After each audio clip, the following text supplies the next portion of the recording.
All right, guys, Red Alert 2 World Series action coming at you here today in our Pro Division. This is a highlight from a series that was played just a few days ago, and this game was insane. Now, the rest of the series wasn't really that great, to be honest, but this specific point, we have Allied versus Soviet, Kian the Octo Kid, Tim the Terror, some of the best players in the world, and it's an absolute masterclass in Allied versus Soviet. Now, I know you guys are always saying, Ivor, where's Allied? Why is it always Soviet versus Soviet? At the top level, it's incredibly difficult to play Allied. There's only a handful of people in the world who can do it. Tim is one of those people. These guys both put on a great show. Let's check it out.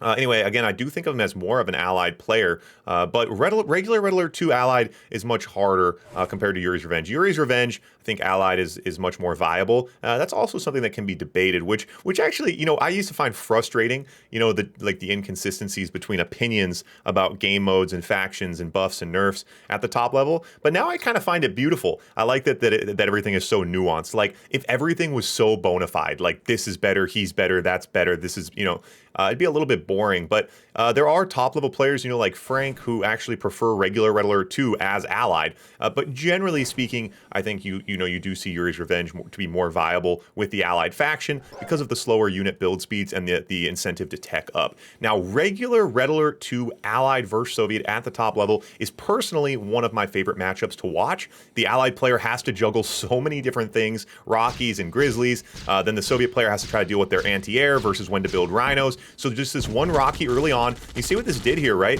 It throws off Kian's build. Kian had to go flak track, so now Kian has no Rhinos, and now Tim has a 2-tank advantage. Now the problem with having a 2 Grizzly advantage is that Grizzlies suck.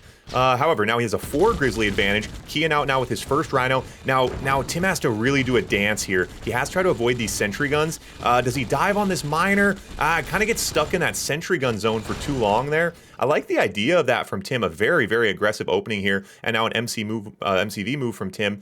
So a very aggressive opening. So he brought that one Rocky to force Kian to go flak track to give him a tank advantage, and now brings the Grizzlies right in. But Kian with a nice hold as well. Tim recently said Soviet and Allied both? Interesting. Yeah, I was surprised. I offered Tim a Yuri's Revenge matchup today, and he said he preferred regular Red Alert 2, so I guess that's what he's been playing more. Tim drops a refinery, now Tim on the move again, and I like this. The way Tim is playing this as the aggressor, as Allied, is huge. If you can do that, if you can convince the Soviet player that they need to be in their base, Paradrop pro move, drops the Paradrop out of the way, then walks it in, pulls Kian's attention for a second, pulls the Rhinos down. He's going to hop on the top side, try to take a bite, or bottom side here, going out of miner, and Tim ultimately hasn't got much value out of this, but of course, early game for the Allied player, just staying alive is kind of value in itself, trying to get into a later game, but I like this run and gun action from Tim, playing this aggressive Allied. It's what you love to see. Now Rocky's into the fight as well, and he's got money. The double MCV move so far, going to drop another refinery, so he's on a lot of gems right now. It's exactly what we want as the Allied player. Get all of your toys in the fight. Rocky's picking on these Rhinos, that's nice. And yeah, all the action so far here. Oh, but a nice split. You saw if you would have, Kian looping those Rhinos all the way around the map. Doesn't find any value. Now a 1 Rhino split. Oh, he had those. That was the one getting picked on by those Rockies.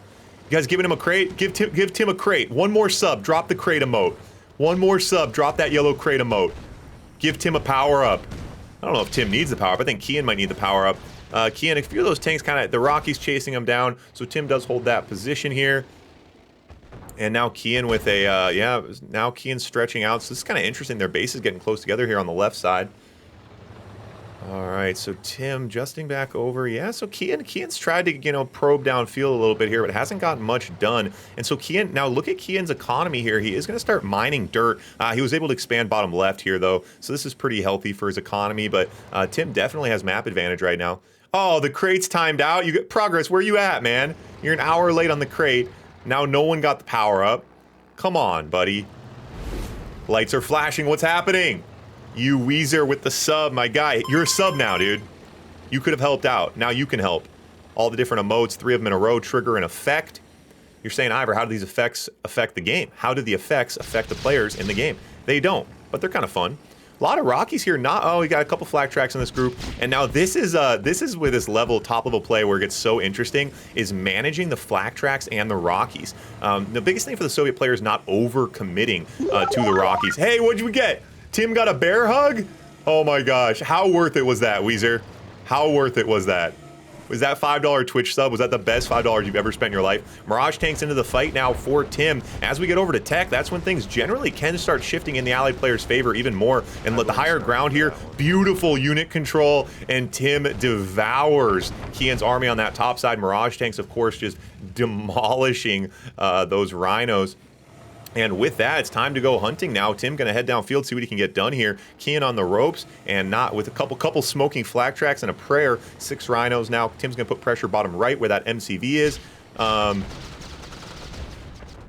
Yeah, I think yeah, that's a good point, Mikos. I don't think that was a great engagement. I think maybe Kian just kind of felt like, you know, sometimes you get that point in the game where you feel like you're behind, and then you kind of maybe just feel like you have to take a chance. But yeah, and the way that Tim had his units there on that higher ground, the Mirage tanks as well, and the Rockies from Tim. Rockies are so expensive and so fragile. You just have to constantly be babysitting them and keeping away from anti-air, particularly, you know, flak tracks from the Soviet unit. They have that kind of splash damage. A nice little split action here from Tim. Tim goes bomb side. Tim's gonna not get much done bottom side. But Tim loses the engagement there as well. Wow, I thought Tim, that was very, very interesting. Tim got himself really spread out. Couple misclicks there on those engagements. And yeah, you gotta think Tim, okay, so now Tim gearing back up on this right side. Maybe Tim shouldn't have split off there. Maybe it was a little bit questionable. And I like this from Kian trying to apply some counter pressure here. Offense being the best defense. You know, Kian knows if he just sits on his heels and turtles back on this back line, eventually he's going to run out of ore. So he heads down here. Oh, but Tim's MCV on the move again. I think that's Tim's 4th MCV move. Mirage tanks over. Pillbox as well. So he will hold. With the MCV, Tim is all over the map with these MCV moves. I love that. And that's really the back of what he's doing right now, is maintaining his economy with these MCV moves. And that's why he's got 11K in the bank. Kian's got money as well, though.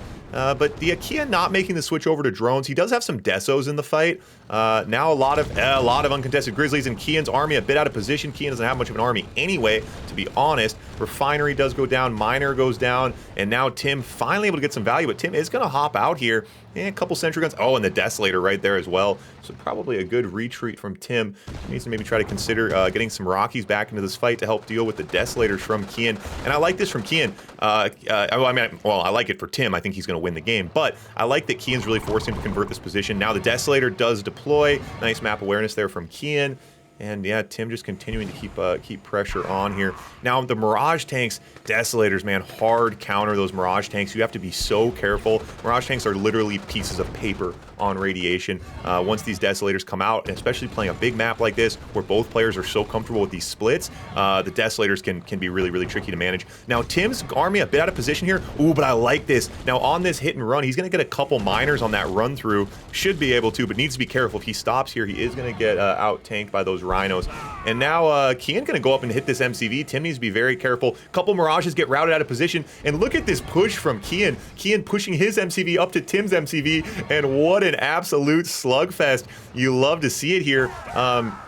So many things in terms of map control, and some of the early engagements were in Tim's favor, but man, Kian just did not go down. And now this big engagement here. Oh, Tim tried to take a bite on that MCV, didn't get it. Desolator's pushing Tim back. Tim's got some Harriers in the fight. He's certainly got the money for it. This is a lot of uncontested rhinos, and the 6 Rockies in charge of the defensive efforts are not what you like to see. And the Desolator zoning out Tim's army so that Kian can get in and hit that MCV, and this Desolator still causing a ton of issues. Tim needs to try to get some Rockies. His Rockies are on the top side, and this army now uncontested. Tim pulling back his Grizzlies to defend. And Tim takes a big hit here, boys. He loses that MCV and a couple war factories. Does pull back and stops the bleeding on this backside, but Tim 3 war factories, AFC. Oof, I think Kian's gonna win this one, boys. Yeah, that's a lot of rhinos from Kian. It's one of those ones that'd be fun to go back and kind of watch, you know, where things started going wrong. I think ultimately, you know, you saw Tim's macro, his MCV moves, all the ideas he had, his plan was good. He won some early engagements, but he just wasn't really able to get much offensive value. Some of those attacks that he pushed into, Kian got a lot done with a few sentry guns, brought the Desos in the mid game. Big engagement here though, and Kian hops up on the higher ground, now shooting down from the cliff. Very, very nice unit control. Desolator on the front line. Okay, 2 Mirages go down, lots of Desolators. And now with these Desos, Ah, tough, tough, tough, tough, tough. So Rocky's in. Now, theoretically, Rockies and Harriers can get the job done here. But the Desolators, yeah, Kian knows. And I think Kian all game has felt very, very comfortable knowing that if he can continue to advance the position and keep himself alive, that's kind of his primary MO here. But Kian is... Oh, Kian's out of money. He's still mining here, but Kian's on dirt across the back row. Oh, we have an AFK paradrop. Kian sees it, though. Now Kian heading down. This is going to be... Wow, this is a tough one, boys. And even with Tim getting that bear hug from you guys in the chat, the Elite Rhino goes right into the thick of it, brings a couple dogs, and both players stand their ground. Stand their ground in true slugfest fashion, and Tim comes out ahead. Both players starting to run out of money here. Kian does bring some reinforcements in. There's quite a few vets in this group. Desolator on the backside. Tim needs to be careful. Desolator on the backside. It's so difficult to appreciate. You know, this one Desolator, one misclick from Tim here, and his entire army could go down. Tim's army now a little bit pinned. Some nice sentry guns from Kian. And Tim gets caught behind enemy lines. He's going to lose that whole army. Oh my god. Oh my god. This is crazy. But Kian has a nice economy now coming in with these gems. So he's out of money at the moment, but that's going to be correcting here shortly. And here's the big one here, guys. I missed that early hit top left from Kian. Did take out Tim's battle lab. Yeah, so Tim without a battle lab here. Crazy to think, you know, what that difference would be right now if Tim was able to build. Yeah, if he was able to build off that battle lab. Okay. Oh wait. Oh, Kian moved MCV top right. Oh. Oh, you love to see it, man. Like I said, Allied versus Soviet, regular Red Alert 2. I'm a huge fan. Top level guys, players right at each other's throats like this in an AVS matchup, especially a good map like this, classic map. Both players have their standard stuff down. So you know it really comes down to kind of the micro, the unit control, and of course, in some cases, some wacky backdoor stuff. But huge hats off to Kian there. For not getting tilted early on. You know, Tim put some very, very nice pressure on. And that's a frustrating one. You know, I think anytime you lose, there's always things you feel like you could have done differently, or you know, you blame yourself. But I think Tim did a lot of things right there. I think Kian just played some really good Red Alert 2.